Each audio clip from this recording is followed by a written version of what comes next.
Guess what?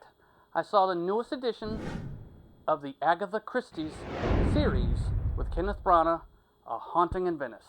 Let's talk about it.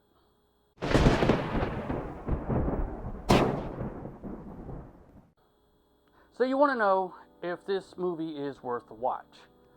I'm going to tell you what I think at the end, but I'm going to tell you what someone else thought as soon as I left the theater. I was walking out and I started talking to this young lady who was in the theater with me, and I asked her, I said, what did you think of the movie?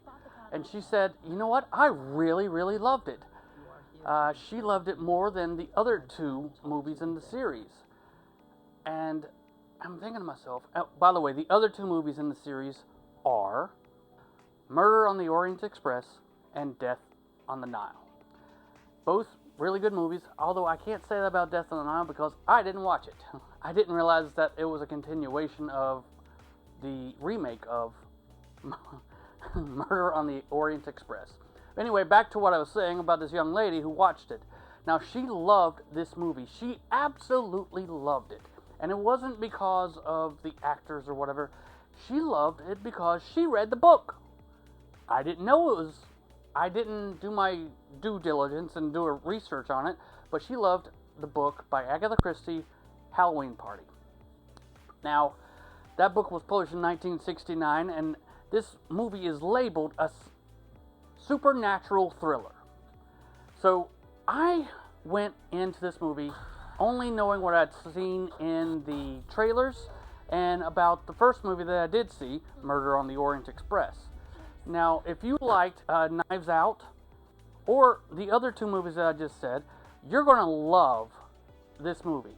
Knives Out or The Glass Onion, both great movies, and they both are about a very brilliant detective.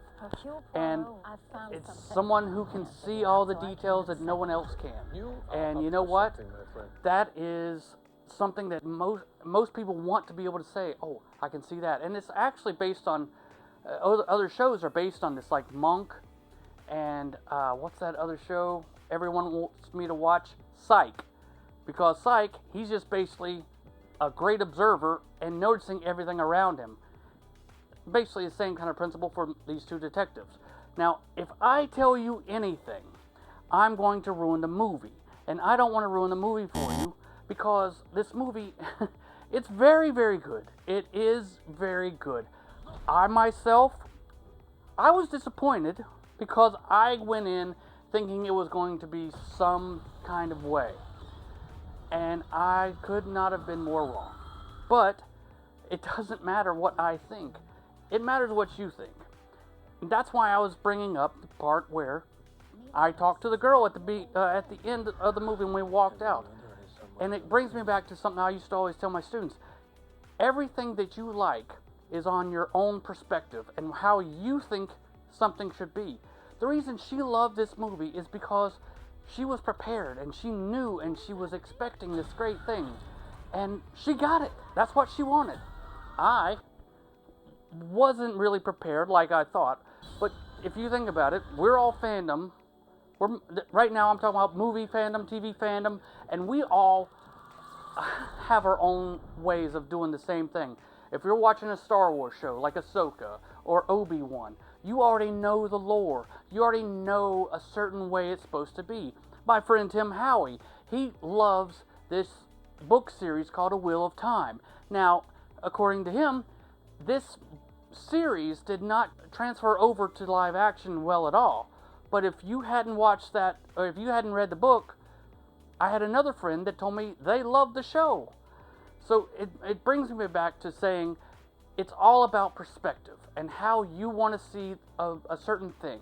If you already have this thing built up in your head and it pulls out everything that you loved, like the last episode of Ahsoka, where it's episode 5, it was perfect down to the last minute detail. Now this movie, I loved. I did love it. I loved it after the fact. I was very disappointed when I left. But it was good. It made you believe that this man can decipher anything, figure out anything. So I'm going to tell you, this is a worth watch. I'm not going to say it's a worth watch at the theater. I'm going to say it's a worth watch when it comes out on streaming. It's not a big enough kind of movie to go to the theater, honestly. I love going to the theater, I do, but wait for it. You'll love it, just like when The Glass Onion for Knives Out came on Netflix. Just watch it when it comes out on streaming. So, back to me. I want y'all to like, subscribe, tell me what you thought, because I want to hear your perspectives. That's why I asked the young lady.